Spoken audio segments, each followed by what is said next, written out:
Chantier de la nouvelle station d'épuration de Cagnes-sur-Mer. Nous sommes 10 mois après le début des travaux. Au-dessus, il va y avoir les immenses piscines où il y aura l'eau traitée. D'un coût total de 100 millions d'euros, cette structure est financée pour moitié par la métropole. Ici seront traitées les eaux usées de 160 000 habitants du bassin cagnois, traitées par les technologies les plus innovantes. Ainsi, ce sont des centaines de mètres cubes de chips de plastique et de billes de polystyrène qui vont capturer les bactéries. La pollution se fixe là-dessus et ensuite l'eau passe à travers ces crépines que vous voyez ici. Donc on a 25 000 crépines à installer sur le chantier de Cagnes. Donc l'eau passe à travers ces buses, elle ressort ici, elle est nettoyée. On nettoie avec ce procédé environ 80% de la pollution.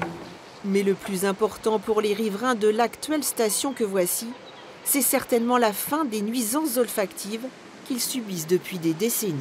Alors cette station d'épuration, elle est complètement fermée et nous avons prévu un système de traitement des odeurs. Donc vous avez une station qui est garantie complètement contre les odeurs à la fin du chantier en 2020.